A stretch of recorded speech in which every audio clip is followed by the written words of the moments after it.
दोस्तों नमस्कार, बहुत बहुत स्वागत है आपका हमारे यूट्यूब चैनल में। दोस्तों हम केबीएस और सीटेट का जो फार्म आया है उससे संबंधित बहुत ही महत्वपूर्ण टॉपिक, जहां से प्रश्न अक्सर पूछ लिए ही जाते हैं। सीटेट के लिए तो ये टॉपिक बहुत ही महत्वपूर्ण है। यहाँ पे दिया गया है भाषा शिक्षण के सिद्धांत, यानी एक छोटा बालक शिक्षण को भाषा को किस प्रकार से सीखता है, इसके कुछ सिद्धांत दिए गए हैं। पहला हमारा अनुबंध का सिद्धांत है।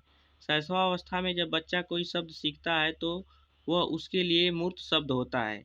इसलिए किसी मूर्त शब्द से उसका संबंध जोड़ करके उसे शब्द सिखाया जाता है।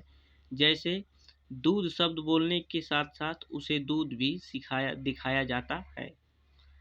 ये तो अनुबंध का सिद्धांत हो गया कि बच्चे किसी शब्द को सीखने के लिए अगर उसके नया शब्द सीखता है तो उसके लिए वो अमूर्त रहता है। इसलिए मूर्त शब्द से मूर्त वस्तु से संबंध में उसे जोड़ करके उसे दिखाया जाता है। देख सकते हैं यहाँ पे हमने उदाहरण भी लिया है। दूसरा दूसरा सिद्धांत अनुकरण का सिद्धांत होता है। अनुकरण का सिद्धांत बालक अपने परिवार या समाज में बोले जाने वाली भाषा का अनुकरण करके भाषा अर्जित करता है।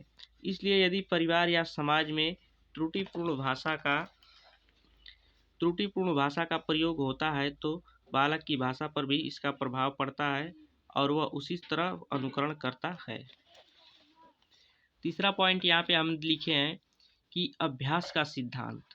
थॉर्नडाइक ने कहा है, भाषा का विकास अभ्यास पर निर्भर करता है। भाषा बिना अभ्यास के न तो सीखी जाती है और न ही उनकी कुशलता को बरकरार रखा जाता है।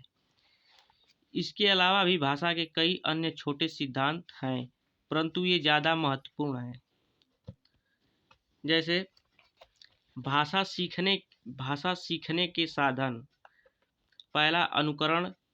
ये कुछ छोटे छोटे ये तो हमारा अब अनुबंध, अनुकरण और अभ्यास के सिद्धांत के अलावा भी कुछ छोटे छोटे तथ्य होते हैं जिनके द्वारा हम भाषा को कुशलता से सीख पाते हैं। तो इसमें हमारा पहला पॉइंट है अनुकरण, दूसरा खेल, तीसरा कहानी, चौथा वार्तालाप या बातचीत, पांचवा प्रश्न।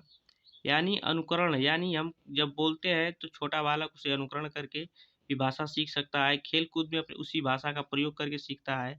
कहानियाँ दूसरे के माध्यम से सुनता है या सुनाता है तो भी उसे भाषा का अच्छा खासा ज्ञान होता है।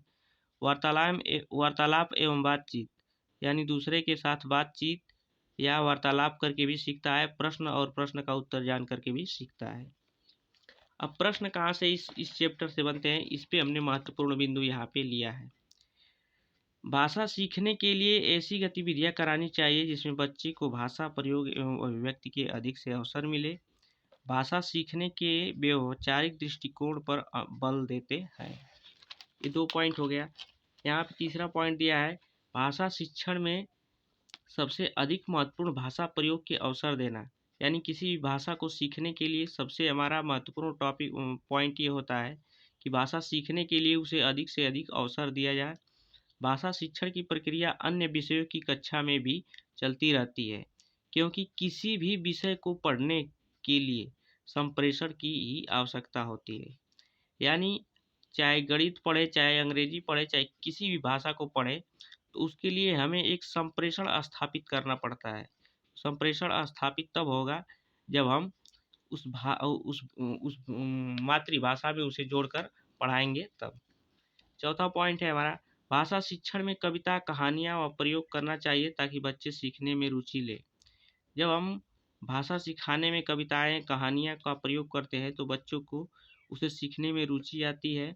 कहानी, कविता, नाटकों का प्रयोग कक्षा में निम्न उद्देश्यों की पूर्ति करता है। बच्चों को इसमें आनंद आता है, बच्चे विषय में रुचि लेते हैं, बच्चे अपनी संस्कृति को जानते हैं। शब्द भंडार, कल्पना शक्ति, चिंतन, सृजन आदि कौशलों का विकास होता है। दोस्तों ये तो हमारा रहा टॉपिक भाषा शिक्षण के सिद्धांत पे। ये टॉपिक परीक्षा की दृष्टि से बहुत ही महत्वपूर्ण है।